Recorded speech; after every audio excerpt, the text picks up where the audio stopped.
Welcome to Trek Table, your live stream ritual. Holding Trek space for Black, Indigenous, Brown, women of color, queer or otherwise, and our allies. Hey, I am your host, Dayla, and today I'm holding Trek space for those moments when you touch the space dust and then are overcome with feelings. And then you remember you could turn on that filter and you're okay.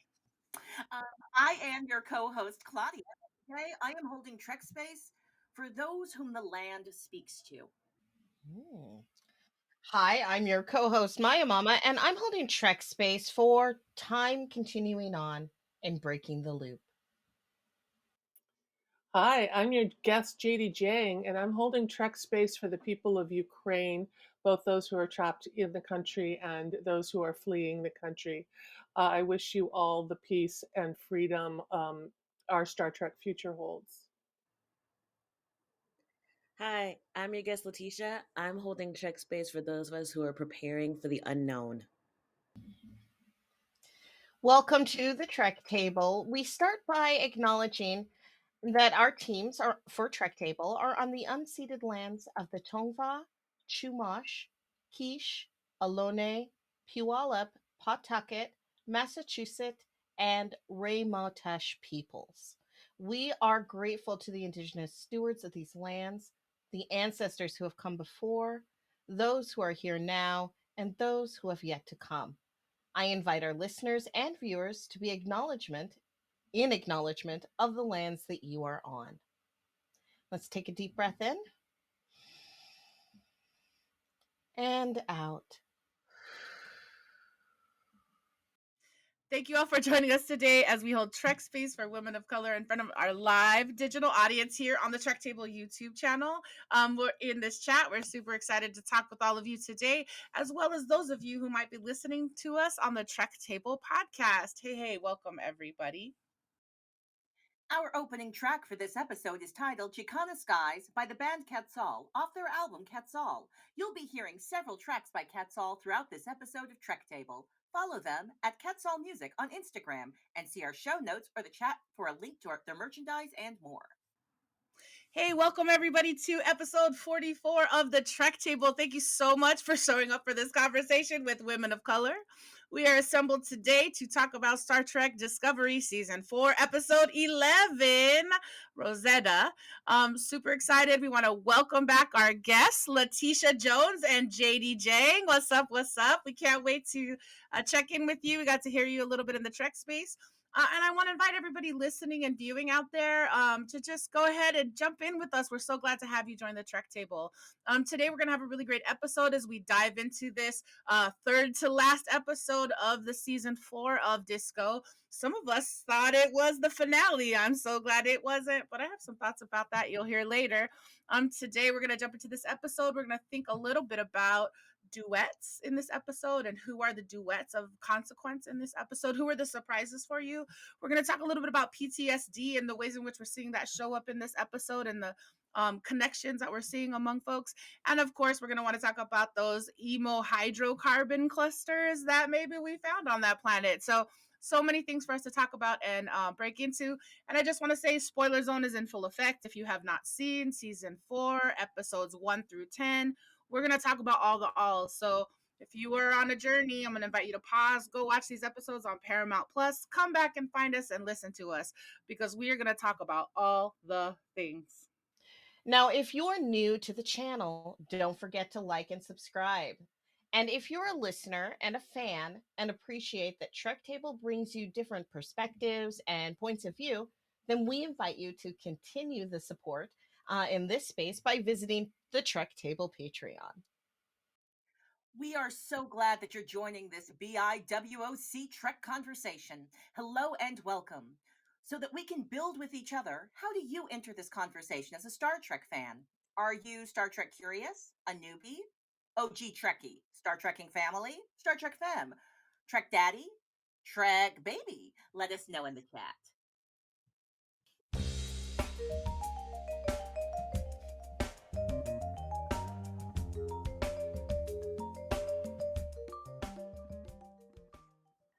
And we are back with the Trek Table episode number 44 as we dive deep into the Star Trek Discovery Season 4, Episode 11, Rosetta.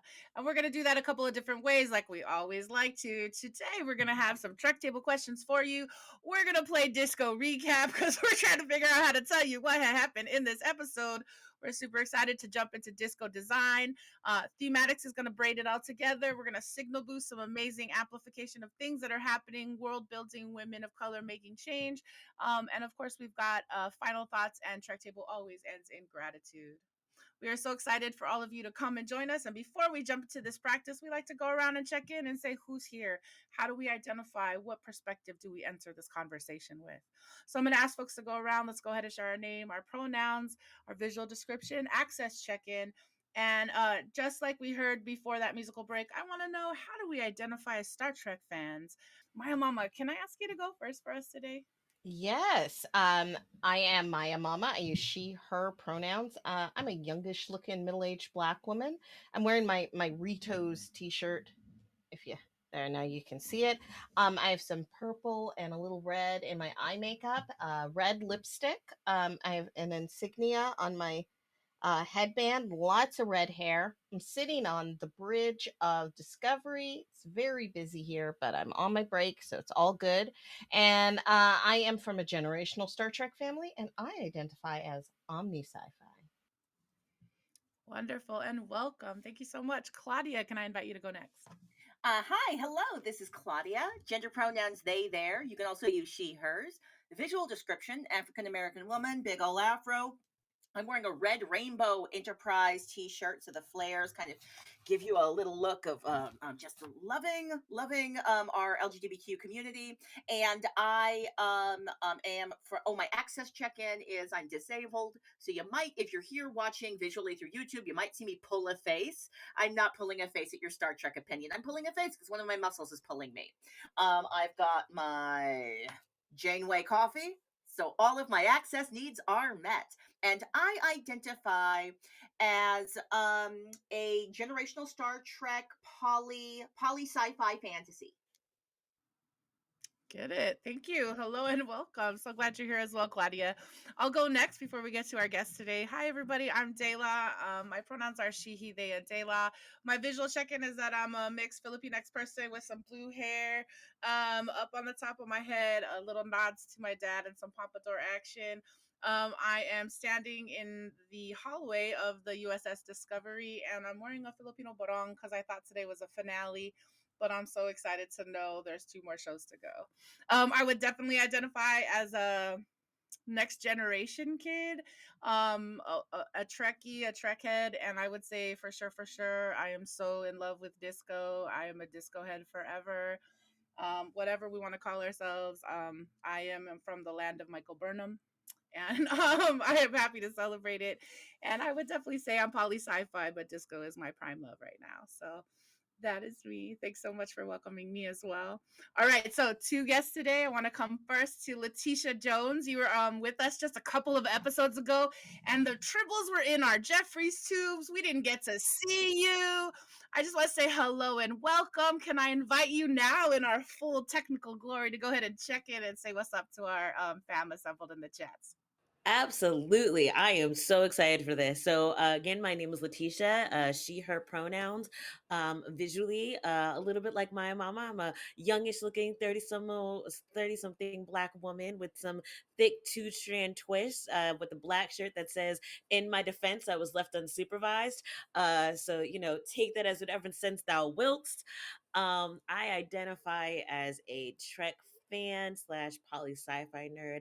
At the moment, disco is where I'm getting my primary sci-fi fix, but I also do fantasy. I'm excited for all of the treks out: Picard, Changing the World, Lower Decks, Prodigy. I am in all the pots. Yes, all of the pots. I'm going 1 pot at a time right now, so I'm gonna chair. I appreciate it. I'm so glad all the pots are here because that's what we need. Welcome back, Latisha. I also want to say welcome back to our guest. Some folks might know her as Claire, but we are so excited to have Jadie Jang come and check in with us. Welcome back. Super excited. We haven't talked to you since I think season 3 of Disco, maybe season 1. So welcome back, Jadie Jang. Can I invite you to check in? Hi, everybody. I'm so thrilled to be back here trekking with you all. I'm Jadie Jang, pronouns she, her, hers. I am a fat, middle-aged, mixed-race Chinese white woman with vitiligo and dark brown hair. I'm wearing a science officer t-shirt from the original series, which is not my fandom. Pretty much pretty much every other Trek except Enterprise is my fandom. But I am an omni sci-fi fantasy everything nerd. Anything that speculates, basically. My access needs are to stick to our time. Otherwise, I've got my Janeway coffee, so my access needs are met.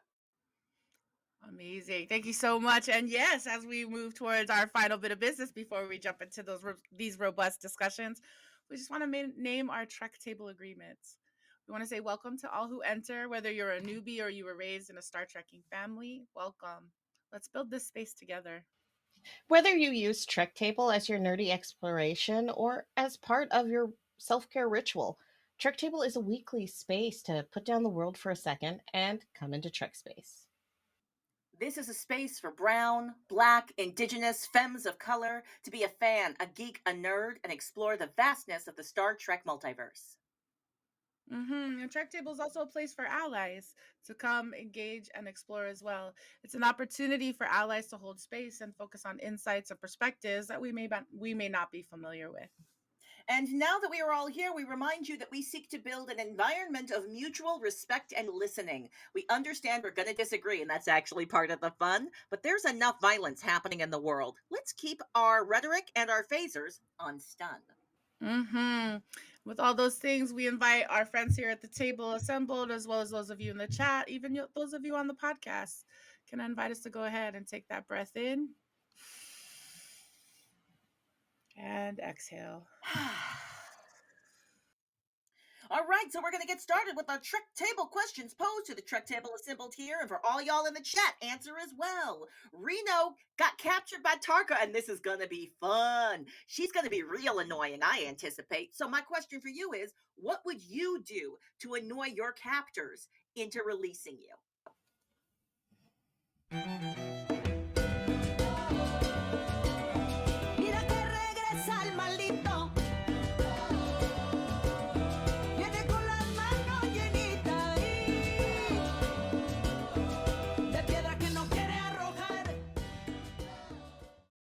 Welcome back to Trek Table. Here we are with our Trek Table question number 1. Reno is captured by Tarka, and that's gonna be fun because she's really good at annoying people, I have found. What would you do to annoy your captors into releasing you? The thing is that like I contain multitudes, and there are so many things about me that are annoying to others. So that's really it's complex, and it's very subjective. But mostly, what I would do is just talk in depth about the things I like. I think, for example, I would probably just talk about Avatar: The Last Airbender, like everything from the boy in the iceberg to Sozin's Yeah. Comet Part 4. Like, Okay, I got yeah. a lot of stuff to talk about, and I would just keep talking. And it'd be like, no, wait, where are you going? Wait, we have to talk about Cora. That would be the straw that broke the camel's back. Like, they'd be like, this person, they keep talking about Avatar, and they'd be like, all right, we're almost to the location. We're about to tie her up. And then you talk about Cora, and that would be it. But what about Prince Zuko? I would probably annoy my captors by critiquing the way they were capturing me, and then giving them suggestions for how they could improve their technique for when they're capturing others. I'm just trying to help them do better for them. Jadie, what would you do to annoy your captors? Like, Reno is going to be annoying book and Tarka. Well, I would have a number of private subroutines already set up in the computer that can be activated by keywords. And the one that I would activate would be the one that set all of the replicators, not just the food replicators, but all of the replicators, to only produce peanut butter toast and nothing to drink. And there would be nothing they could do about it until I said my deactivation. and Tarka would not want to capture you. That's amazing. Diabolical. I know it's doing this. ingenious. I keep wanting to do a long vowel or a short vowel for your name. Could you remind me again the best way to pronounce your name? Latisha. Latisha. Oh, All sorry. right, I'm doing it right. Just trying to make sure. Latisha, what would you do to annoy your captors? So yeah, musicals and my underrated animated wonders that are The Great Mouse Detective, Robin Hood, Nice. and a Goofy movie. Nice. So I yeah. would just go in Mhm. depth on all of that. Maya Mama, I think the key to your captures, talk about cabbages. Just Avatar cabbages. Cabbages. That Oh, he's entire starting a line. whole corporation. Here's the thing. I wouldn't be annoyed by any of things. Adela, how would you annoy your captors? I mean, I think similarly, but I feel like I'm channeling Reno, and I just feel like Reno would just be like, "Why are you doing that? Like, is that the calculation you want? Like, really? Right now, you're gonna use this? You're gonna use this protein? What do you wait? How are you gonna make the flux capacitor to do whatever with the new Spore Drive 2.0? Like, I really cannot wait to watch Reno rip Tarka a new logic model. Yes, no, I can definitely see Tarka's eyebrow twitching already. It's beautiful. Mhm. And my friend, Mhm. that brings us to the end of Trek Table question number 1. Trek Table is brought to you in part by Outside In. Outside In Theater is an evolving force in equitable and transformative storytelling. For more information about Outside In Theater, check out their website at outsideintheater.org.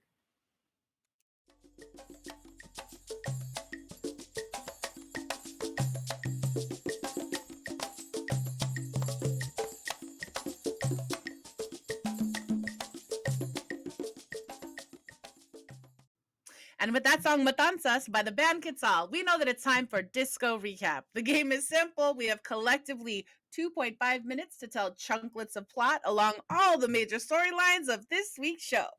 Trek Table, get ready. There wasn't much that happened in this episode, but we're going to retell all the major storylines for Star Trek Discovery Season 4, Episode 11, Rosetta, written by Terry Hughes Burton and directed by Jeff Bird. Yes, all right, Brandon, can we please have 2.5 minutes on that timer? And Incoming transmission. Okay, so Burnham and Saru and Detmer and Colbert are all like doing this like slow-mo cool walk in their environmental suits, and they're gonna go down to the planet, and they find it's all dusty and sandy, like another sand world that I can't think of. And then they like find dust, and the dust gives them feelings, and then the feelings make them question what they're supposed to do, but then they realize that it's a way to communicate, and that they had children, and value has similar values, so maybe that they will be able to get through, but maybe not. Okay, so Book and Tarka realize they basically have to hitch a ride onto Discovery. So they have to go back inside Discovery, but all secret like, so they're playing like, secret in the archway, whatever. And then Tarka is like, "Hey, I have to get Reno out of engineering." So he basically plays like Home Alone, but like with the replicators. And then Reno's like, "Hey, someone's playing hide and go seek with the replicators." And so she's like, "You know what? I'm not about this." She finds Tarka hiding underneath her desk, like, "Are you for?" And then cut to she's back at his house. I mean, she's back at the ship, but it's like, is Reno trapped with them or are they trapped with Reno? All right, Adira is so awkward, and we are here for it. We love it. She's like, "Fly good, Detmer." So now she's like talking with Reno, and she's like, "Why am I so cringe? I want to be like Detmer. Detmer's so cool and awesome." And Reno's like, "Oh, girl, everybody's a mess. Don't you know that?" So later on, Adira is able to actually talk to Detmer like Detmer is not a magical being, like a human. Yay, progress. Meanwhile, on the Discovery, Rillak and the delegates, President T-rina of Navarre, General Ndoye of Earth, Dr. Hirai, like everybody's kind of hanging out trying to figure out what to do. And Rillak is like, "I got to keep this team together. Burnham, can you handle this away mission?" And Ndoye expresses like, "Why are we going right now? Can't we start negotiating? We're wasting time." Burnham's like, "No, time for context is important. I'm going to go to this moon. I'm going to find this thing." And she does. And so also there's this moment where lots of people watching stuff, Book and Tarka watching stuff through walls, and they see Ndoye basically be like, I'm still down for some kind of revolution. So books like Let's Meet in a Hallway, Deck 13, Here I Am, all you got to do is tell me what's up. And so then we have this whole thing. Dr. Harai is also playing Wordle or something, asking for like crossword clues, and like Rillak is like, boop, boop, doop, bam.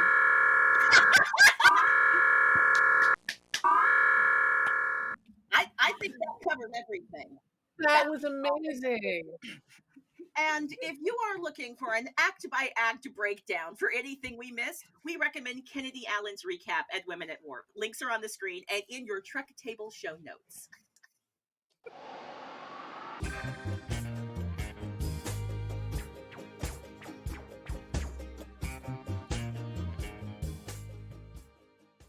Welcome, welcome to Discovery Design. We've seen some beautiful and amazing design elements in this episode of Discovery. So let's dish. Jadie, I'd like to start with you. Let's talk about the Scrabble, Words with Friends, Wordle game, cube thing. And we also got to see another view of the lounge. Would you like to share your thoughts on that? Yeah, so like, just for clarification's sake, he was just playing crossword puzzles, but there was something about the way that they designed it and the way that he was, I feel like they took advantage of the Wordle craze and were just like calling out to Wordle in that moment. But it also like brought up a design issue for all of Discovery, but particularly this season, is the design aesthetic gives me basically two vibes. One is JetBlue and the other is Tron. And I don't know if you all remember when JetBlue was flying and they had those discotheque airplanes with the white leather seats, the white vinyl seats, and the neon blue lights, flying lights and stuff like that. So disco is a flying discotheque. Like, it's basically very futuristic, if you know what I mean. It's very futuristic in that discotheque way. But then the other thing is, like, if it's high tech, it has to have neon speed lines, and that's like a very fun thing.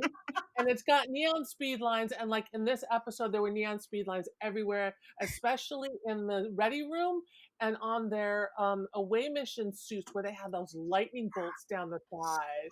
Well, that's Like, actually that's neon how speed physics lines. works. That's actually how physics works. You need, like, that's why they call them racing stripes, is because they're Yes. yeah. Yes. I mean, I'm not a physicist, but I've watched Stargate SG-1, and so I think I know a lot about physics. Claudia, let's move to you. Let's talk about those the hydrocarbon hallucinations, the way that they're communicating, those giant and just and just all that sand. Yeah. Oh my gosh. No, I found that entire section really emotionally powerful. Like, just thinking about the difference in the size of those aliens. Like, I just go, the perspective, like, their lives are real different. Like, that's alien if you're that big. Like, your life is different. So I'm curious about that. That's interesting to me. It reminds me of going back all the way to Enterprise, where they had like all of those different types of aliens. Like, there was like aliens that were like, oh, we're in the sea all the time, like from the TV show Enterprise. So I liked that. But also like them getting the feels from the hydrocarbons. So I'm gonna tell you a short story. I hope I won't take too long. So when I went to go visit my family on the island of Grenada, my cousin, he takes me all over to all the sites, and I asked him to take me to some place that was sacred, so I could just get in touch with the Carib and Arawak and my ancestors. So he took me to this beach and described what had took place historically in this area that we were at, just all of the genocide, all of the murder, all of the death. And I was standing there in the sand, and I was like, the sand is made of their bones. I am standing in the bones of my ancestors, and it's gorgeous. And I could see the cruise ship off in the distance. And I was like, oh, you people have fun where our people have died. And it was just like this really profound feeling like something getting stolen from me, this gigantic loss. And I remember putting my hands into the sand. And I feel like I was having a moment that was a little, I was having a moment a little like Saru on that planet, really. The land remembers. The land remembers. And I love that this show has that in it. Yes, yes. There were so many beautiful things. Now I know we're not fashion freestyling. So for me, I wanted to just mention the design of the environmental suits and how the captains wear black, because I was like, oh, because they're the same rank. They both wore black, and then we have the yellow stripy, we have the white stripy, and I just really dug it. I really do like that that there are two captains. I love that there are both captains. I think it's great. Latisha, we agree on this specific element. I would like you to just tell me what it is that really resonated with you in this episode. Okay, specifically design. I love the design around Saru's feet.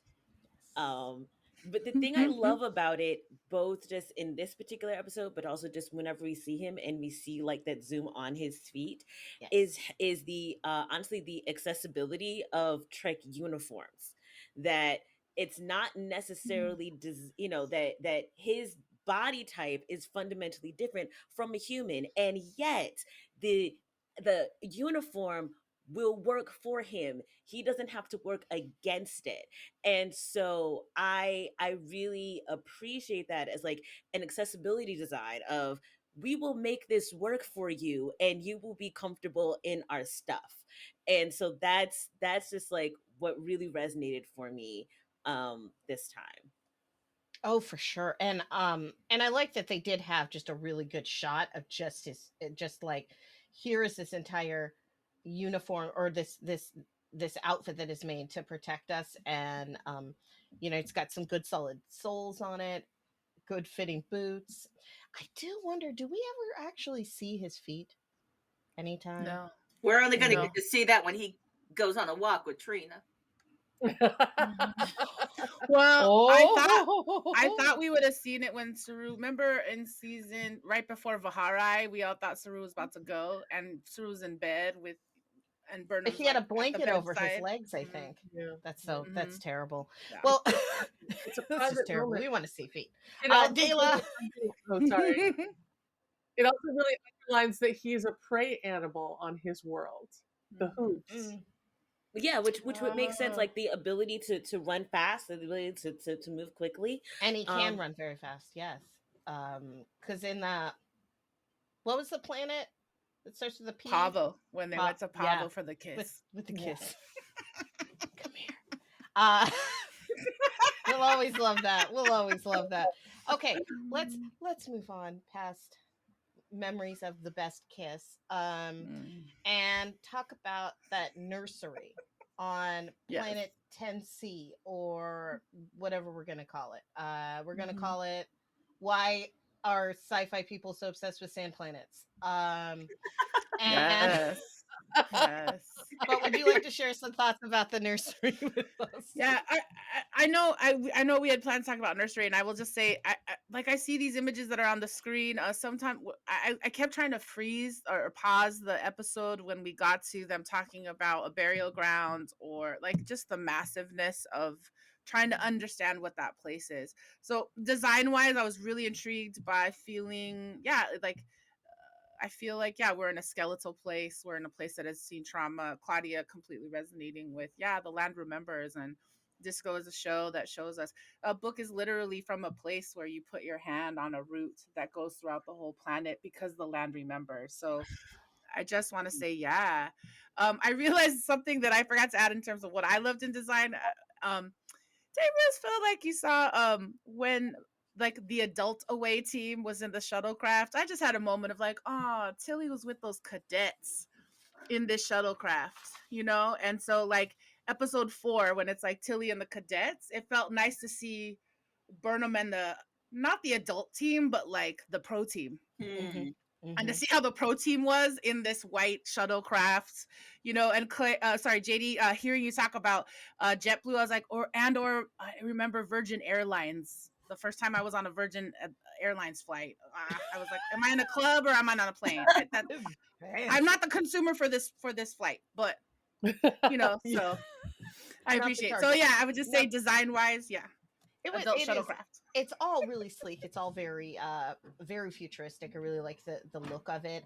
Audience, what disco design elements did you really love? What really resonated with you in this episode? Let us know in the chat. And that was Discovery Design. And that brings us to our Trek table question number 2. General Ndoye and Book are making a new plan. They fought a little bit, but now they're making a new plan. Now, what would you do in the general's position if Book just came up on you on that ship? Mira que regresa el maldito. Viene con las manos llenitas de piedra que no quiere arrojar. Earth General Ndoye and Book are making a new secret plan. What would you do in the general's position? I'm going to start with you, De La. I appreciate what she did. Hold on. Don't go until we know everything has, I'm still trying to support the main work, I think is what Ndoye kind of basically said. I would ask before Book left, make sure you have a lock on your boy Tarka, because the diplomatic report I got back was he's the one who let the thing go last time. So did you lock your controls? Like, what are you doing to safeguard us from that dude? Come on. Mm-hmm. Yeah. Yeah. You're gonna call me in, level deck 13. What's up? Yeah. Smart. Latisha, what would you do in General Ndoye's position? I mean, I'm with De La. I feel like it was there's a trust but verify situation here. So like, let's do with the main plan, but I'm gonna need a backup just in case, and you're my backup. So lock it down. Here we go. Yes. No, I have to ask, what was the Doctor Who connection? So in way back when David Tennant was still the Doctor and you had Harriet Jones who was Prime Minister, there was this entire alien situation. And so he negotiated things were like moving, and she shot him up anyway. The Christmas invasion. Yeah. Right. That was a problem, but I'm not 100% sure she made the wrong decision. So that was my connection of like woman in power dealing with issues of security when it comes to Earth, and coming from a similar emotional vein as the general. So that was my connection. Yes. Oh, that's so beautiful. I'm realizing that the general cares about Earth, not the universe, Earth. Jadie, what is your position? What would you do in General Ndoye's position? Well, I wouldn't have gotten far enough to have a conversation with Book, because the way he creeped up on her, I don't know if Quajon have nards, but I would have kicked him in the nards and then taken him captive and like slapped a thing over his face so that he couldn't talk. So I would never have gotten there in the first place. He needs to work on his approach, man. That was bad. Yes. Creeping up behind her like that? No, you step out. You wait until she's there and then you step out. That's the way the spies do it. That's the way we do it. Do not sneak up on women generals. No. There you go. It's a bad idea. I was surprised Book got out of that uninjured. That's real. Well, it sounds like we are supportive of General Ndoye keeping their options open. That's pretty awesome. Maya Mama, what do you think? I think that Earth is paranoid, and they make fears and trauma informed choices about Earth only, and I think that that's because it mirrors where we are as a society. I mean, it's us, but future, and so I think that Earth is always going to make the selfish choice. It's why the general was like to T-rina, like, why are you so chill about this whole thing? Well, I mean, one, she's a Vulcan, so that's a weird question, but also because she sees the big picture, and General Ndoye is an isolationist that is for Earth. Yes, Earth first. Oh dear. I just want to acknowledge Mhm. that we've got some amazing conversation happening in the chat, reflecting on Battlescar Galactica, how President Roslin and President Relic have a Relic. Really? similar Mhm. vibe. And also that Earth, just thank you, Brandon, for this note. Earth doesn't equate Starfleet this time. And I Mhm. think that that's like they didn't make Earth the center of the entire universe, and that's progress, baby. And that is Mhm. table question number 2. Yes, and if you are enjoying our show, don't forget to like and follow us on Instagram at Trek Table and on Twitter at Trek_Table. Want to learn more about today's guests and all our guests at Trek Table? Go to trektable.com. And now let us use this opportunity to move our bodies for the Thematix dance break.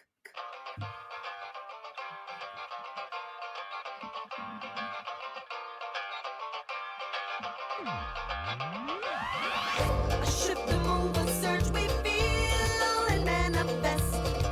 Slide from uncertainty and launch into intense. Interminable imaginaries guided by ancestor strength. Abide by no one's governance. We below into the left more. We see more. Whose life is this for? And welcome back to Trek Table episode number 44 as we're diving into Thematix. We've been talking about this episode, season 4, episode 11, Rosetta, and just kind of talking about a bunch of the different things in terms of design, what we're getting about emo hydrocarbons, what we're getting in terms of what we think General Ndoye should do from Earth. So in that last Trek Table question round. So I just want to say there's so many things we could talk about. And with Thematix, we try to give ourselves an opportunity to kind of braid it all together and bring up some of the themes, topics, and insights that are resonating with this table today. So, I'm super excited to jump into that. I've noticed in this episode a lot of duets. We saw some Ndoye and T-rina. I just heard Maya Mama talking a little about Earth and the fear factor of it all.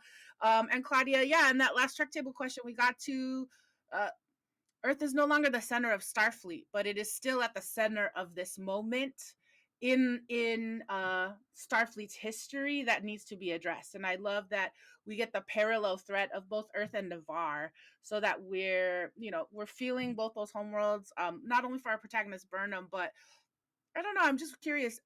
Other insights you might have about how we're seeing the delegates and the Federation react to these stressors and the threat that's coming at Earth, Navarre, and some of the folks in this quadrant. Well, I can see President Relic really trying to hold the space for the larger vision and people caring about their specific piece of the pie. And that's always a tension in communities. I'm thinking specifically right now, we're living in such a moment where every single marginalized community is being attacked, and some of them are acting like Earth. And I go, oh, we need to figure out intersectional lenses and figure out how to do this together. We need to resist reactionary positions, even though those are the ones that can often feel the strongest and the boldest. But I'm with Burnham. Context is king. Get it, season 1, episode 3 title. Okay. I do want to actually just point out real quick that that's something that Lorca said. So I know, stop. Mhm. I know. I'm just saying. But I also want to say, okay, so just to say, if you are a disco newbie, if you're a Star Trek newbie, we just want to say, like, all of these things are available. I think my pitch is always, like, I do love that on Paramount Plus we get to go back and rewatch things. I think this episode, table, if we could, after this, let's do some references about episodes we want to recommend people to watch from disco or maybe from other parts of the franchise. So I just want to hold that space of, like, how do we continue to welcome new folks who are starting to learn about this universe? Because for somebody new to Star Trek and to disco, not really understanding that San Francisco and Earth was the home of the Federation, home of Starfleet, right? So yes, we're getting all of these different pieces. Burnham and Rillik's relationship is growing. Latisha, I want to invite you in here. Thoughts about Burnham and Rillik, or Burnham? Where are you in this episode of all of the things? Well, I find it really interesting with Burnham and Rillak that they have developed this relationship over time of understanding their different positions, because they're both women in positions of power, but their power is different. And so understanding the fact that Burnham, her, she wants to serve the Federation, but honestly, what's always forefront in mind is discovery. How can we make it through? How can we, achieve the mission? Whereas, Rillak is thinking about the entire Federation, and Rillak is a politician, whereas, Burnham's life is very action oriented. And just by the nature of politics, they can end up at crossroads, not because of their personal beliefs, but because of their actual jobs. And so, them getting to the point of understanding that sometimes we may be at cross purposes, not because I don't have trust or value or we don't share this, but the nature of my job, there are things I can and cannot do and priorities that differ. And that's a really expansive view, that it isn't all just like all or nothing. It's this understanding of, okay, you have this, I have this. Sometimes we might conflict, but that doesn't mean that we're at a battle, right? And that's a really complex, complicated way of doing things, which I think is very unique to Discovery, to allow all that nuance. Where I feel is more quote unquote traditional properties would have had them like at odds. Oh, I'm fighting the bureaucrat, and you're like, no, the bureaucrat has a different battle, and I have my battle, and we have to find a way through this Rubik's Cube of messiness. And the bureaucrat is trying to go then to who's left on the ship and be like, Dr. Harai, what's up, dude? I'm holding all this. I'm holding up 3/4 of the sky, and you're sitting over here with quippy insight. Come on, dude. Like, be on the squad. You're messing up my diplomacy and Burnham's job. So, like, stop it. Soft skills, soft leadership skills. Come on. And then boop, boop, boop, boop, boop, obligation. That turn. I love that writing. That was such a Thank you. sting. Boom. Yeah. All right. So we're getting all these pieces. And then I would just say, like, I also appreciate in this transition, I got duets that I never expected or never knew that I really needed, or maybe I really did. And I just want to thank the showrunners and the writers for affirming the queer fan bamness of not just Colbert, Stamets, and Adira and Gray, but what's up, Reno is back. Reno is clear square in the fan bam, and now we get a Detmer Owo maybe connect. Well, for sure, a Detmer connect. So that was a lot of context. Maya Mama, thoughts about the Adira moments we never knew we really always needed? Reno. It's so awkward, and it's so hard to make friends. And it's even harder to make friends at a brand new job that you are really worried about doing well at, and you see somebody who seems to be doing it effortlessly.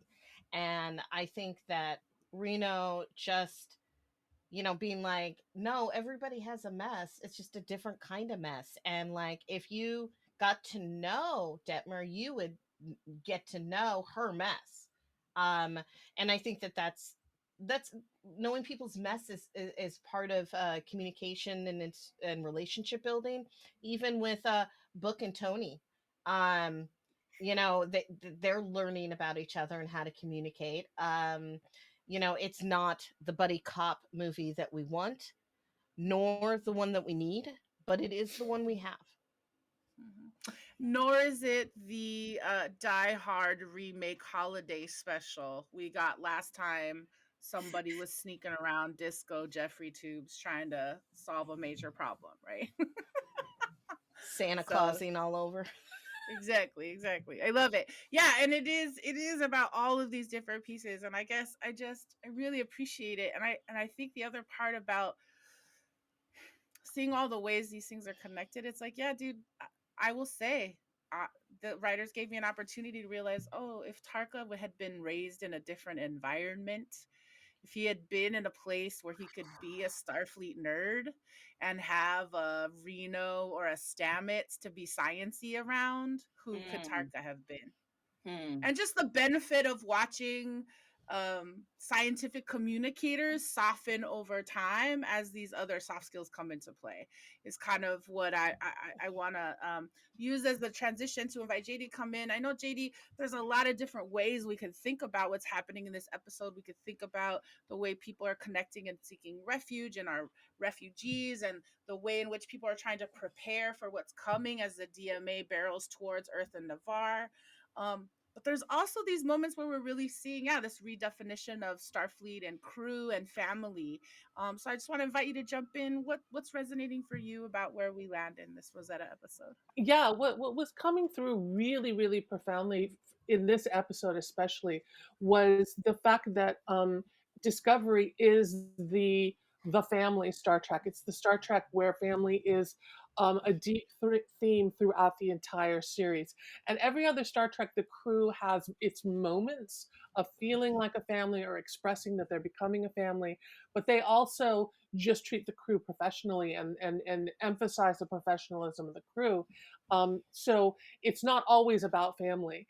Whereas with Discovery, it is always about family, and the way that they've developed their storyline over 4 seasons, they've pushed the Discovery crew into becoming a family, partly through pushing them through the wormhole, like they were reborn through a birth canal into a new century together as a family. But also in the way that they emphasize everyone's kind of traditional psychotherapy background, their upbringing, their childhood, their parents, and their originating traumas. And they focused throughout all of the seasons on everyone's originating traumas, particularly Burnham's, of course, but also, like in the first couple of seasons, her whole weird thing with between the two different universes, and the way that, like, the different Burnham arose out of different circumstances. But in both, she's an orphan. In both, she has replacement parents, et cetera, et cetera. And Tilly's entire personality was determined by her relationship with her mother from the beginning. So they've been doing this all along. But in this episode in particular, they gave themselves the opportunity to examine the idea of childhood safety, childhood security, and love. And it was just in that moment where they meet in the nursery. They're in this giant, dead post-apocalyptic nursery. And it's in this moment, and they're on the verge of annihilation. Their entire world is on the verge of annihilation. And it is in this moment that all of them experience a peace that only half of them have ever experienced before.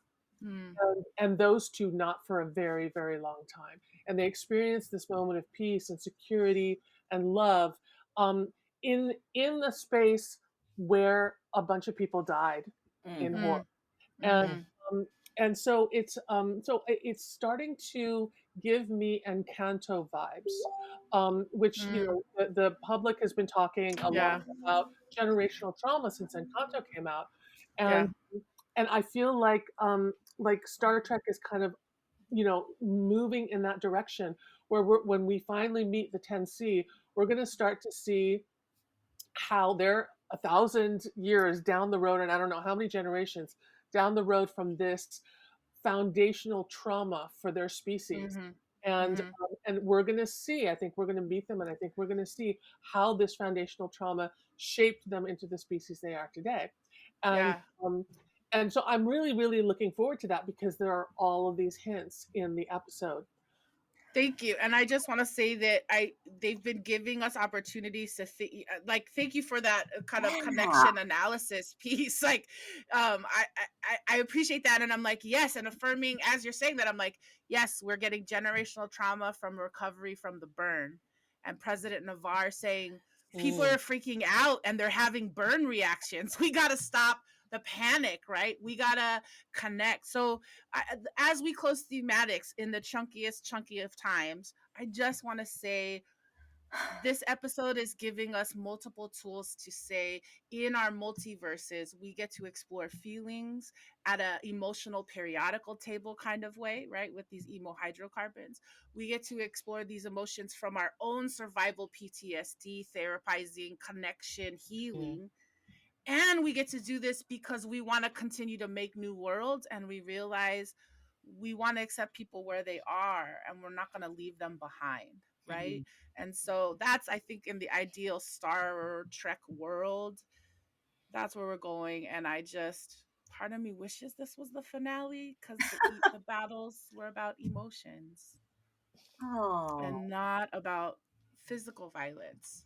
but that would be my disco head reaction. So many things we could be talking about. Thank you so much to this table assembled. And that was Thematix for Trek Table episode number 44. And now we are heading into our final Trek Table question. Trek Table question number 3. Saru and T-rina are going on a walk on a holodeck in a park. What would you do for your ideal date on Discovery? Mira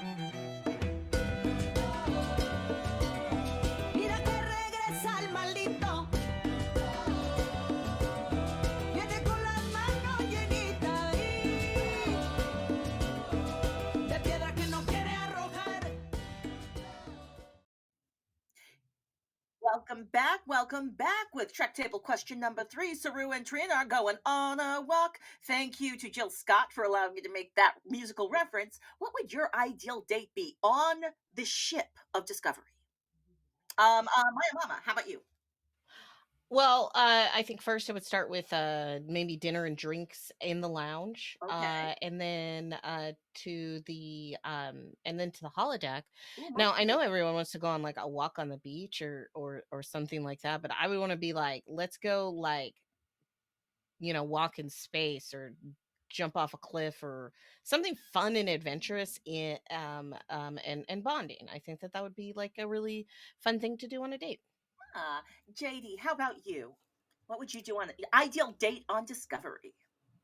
Well, I would want to start with something that would like kind of physically wear you out, like go to the beach and swim, body surf, something like that. Mm. Then go to the lounge and sit in front of the fire and drink hot toddies. And can I just say, I thought it was really beautiful that they have an actual hearth with an actual fire in it on Discovery. Like, this is not the 10 forward of the past. They do have the neon speed lines everywhere, but they also have an actual fire.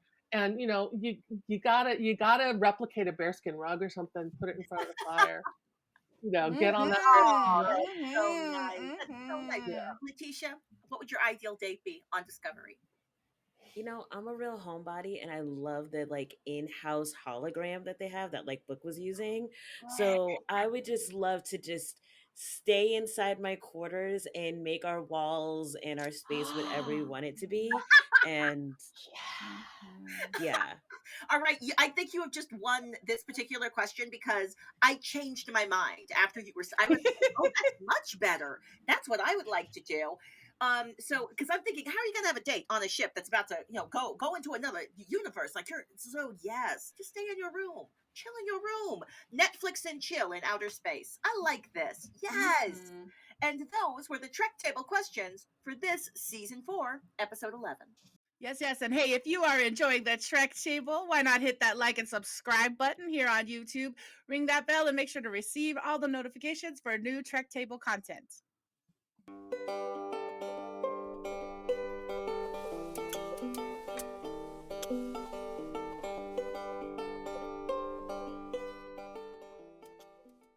We strive to hold Trek space for Black, Indigenous, Brown women of color. And here are some resources that amplify and highlight the work of women of color, content creators, community builders, and world shapers. Jadie, we're so glad you're back. Can I invite you to signal boost something you've got going on for people to follow up and find out more about you? Thank you so much. So I published this book called Monkey Around. Came out just last year, and it's a fantasy, not a sci-fi. I have written sci-fi in the past, but this is an urban fantasy taking place in the Bay Area, featuring a Chinese monkey king and all non-Western mythologies. For those of you who are sick of vampires and fae, so check it. You can check it out at my website, which is at clairelight.org. That's CLAIRELIGHT.org. Yes, yes, super happy. And folks can find those links in our chat and episode notes as well. Claudia, can I invite you to signal boost an important event for some of our viewers to go and check out? Indeed, it's my pleasure to shout out this regularly held weekly event, Disabled Black Talk. Wednesday, 7 p.m. East Coast Time, 6 p.m. Central Time, hashtag Disabled Black Talk with Tinu Abiome Paul. This digital connection space is for and with the disabled community for hashtag Tinu Speaks, a twice weekly audio Twitter spaces show. They welcome Black, disabled, and chronically ill people of all ways, and everyone is welcome. You can find out more information at their website, everywhereaccessible.com. Thank you so much. And I'm going to amplify a signal boost that Latisha has brought us. Thanks, Latisha. We just want to say that if you are fans of Jane Austen, Trek Table is going to uplift the virtual Jane Con, a free online convention by and for Jane Austen fans, celebrating Jane Austen's life, works, and world through a range of programming events. It's happening July 16th through 17th, 2022, online at virtualjanecon.com. And we're going to promote that. Still got some time to check it out before July. We want to give shouts out to Bianca Hernandez Knight, the creator of Virtual Jane Con, as well as the host of the Jane Austen Universe fan group on Facebook. Both groups focus on having an inclusive, anti-racist, LGBTQIA affirming and accessible spaces in the Jane Austen and Austen adjacent fandoms. So we're going to share those links in our episode notes and chat. So we want to encourage all of our Jane Austen friends to go check that out and say thanks and hi to Latisha when you get there. And if you have a woman of color creator that you want to amplify, please let us know. And that is our signal boost for Trek Table, episode 44.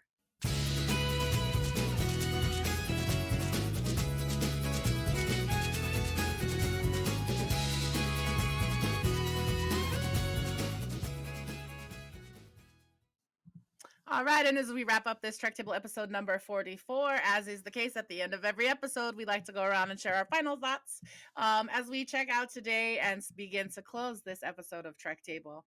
So I want to invite our guests to help close us out first. Your final thoughts on this Star Trek Discovery Season 4, Episode 11, Rosetta. I just want to shout out Darmak and Jalad at Tanagra. We're getting our disco is getting its Darmak and Jalad at Tanagra moment, and I am so here for it. And I think and the shot with Book watching Burnham through the wall. It was a beautiful shot with that, the division and the unification at the same time, and the idea that we can hold opposing ideas and still love one another. That was just perfect for me. Thanks. Mm-hmm. Thank you so much, Jadie. Thanks so much for being here. Latisha, your final thought on this episode today? Well, my final thought is also coming from this our time together. We're talking about how the land remembers, but I also think in Trek space also remembers, and so I just want to hold space for within the Trek universe, but also our universe, that the things that happen are remembered through time in physical space, and we live in all of that. So I just want to sit with that for a moment and say thank you. Mm-hmm. Thank you so much for that. And I'm going to invite folks to take that breath if you're in that moment with us, yeah? And exhale. Thank you so much. Maya Mama, I am coming to you now. Your final thoughts on this episode. I keep thinking about Burnham and the rest of the crew of Discovery, and they amongst everybody in the time that they're currently in knows what happens when there is disastrous first contact. And I really feel like maybe they should be listening a little bit more, because I'm not trying to throw shade on Michael, but she started a war because of making a mistake in communication, because of making assumptions. Yes, they would have gotten destroyed and there would have been a war anyway, but that's neither here nor there. She knows what needs to be done, and I just wish that people would just respect that knowledge that she has a little bit more. But also, I can't wait for the next episode. And I do want to point out that penultimate actually means almost. So all of this is the penultimate. Okay. Thank you so much, Maya Mama. But breathe all that in, hey, penultimate. Claudia, I'm gonna come to you next. Your final thoughts on the Star Trek Discovery Season 4, Episode 11, Rosetta. One of the things I continue to find delightful about the TV show Discovery is that I think they're breaking some TV writing rules that a lot of people assume have to be followed. I appreciate that this Star Trek it gives me a connected story like Deep Space Nine. I know everybody wants it to be episodic and funsies like The Next Generation, but like this goes deep. Space remembers, the land remembers, the characters remember. We actually get backstory. We get the repercussions of the trauma that we witnessed, and I feel like the ways that they're allowing me to experience the funsy tropes that I'm really familiar with, like the I'm going to come into your game and do the winning move to prove my dominance. I'm here for that, but it's also giving me fresh new tropes, fresh new ways and takes that feel I'm gonna acknowledge. I feel like they're not patriarchal tropes, right? They're different ways for negotiating power, different ways of having conflict, and it's so gripping. So just a shout out to the writers' room and shout out to y'all, knowing that Malby is a drink that I bet Culber would like. I found it not the best, but I know Culber would like it. That was really good. And that's another shout out for this show. They have a culturally competent writers' room. That's what I love. Yes, and I'm seeing in our private host chat and visuals that we're all sending you agreement nods, Claudia. So I want to say thank you. I want to say thanks to everybody. I'm going to share my final thought. And hearing all of you talk, I want to, usually at the final thought, I'd like to be like, believe people when they show you and like all these things, right? But I want to share with you the 8 things that I would do on a date if I were able to go on a date on Discovery. I would start in the holodeck and we would go to Sanctuary 4 so that at dusk so we could hear a book called The Transworms. Then we'd leave and go out and take a spacewalk and use the little portal thing that shot Stamets out into space, but instead we'd be in our away mission boots and spacewalk on the ship and see the stars. Then we'd come back in for cocktails in the lounge and play Wordle or crosswords. We'd go to dinner in the captain's quarters and look at the cliffs of Navarre that Burnham loves and grew up with. We'd then go and frolic in the mycelial forest with the tardigrade and look at all of the things. We'd come back inside and get into our maroon space jammies, brush our teeth, and get into our Quajon wood bed and look at the Quajon forest as we go to sleep. And that, my friend, is my final thought for this episode of Star Trek Discovery, Season 4, Episode 11, Rosetta. Oh, no. Gayla, if you're going to talk like that, you have to let our audience know if you're available. I want to go on that date. I'm in all of my feels.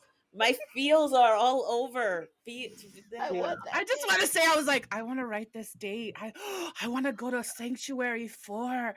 I want to go here. Like, I want to go. What I skipped was we should start with spa treatments in the lush black sand of where Burnham landed at the beginning of season 3. That looked where nice. She was reborn out of the Starburst suit. Yeah, all the things. Oh, Jayla. Thank you for letting me share all of those. Yeah. All right. So good. Those were the perfect final thoughts for Star Trek Discovery Season 4, Episode 11, Rosetta. Please check out the latest information on Trek Table schedules on our website, trektable.com.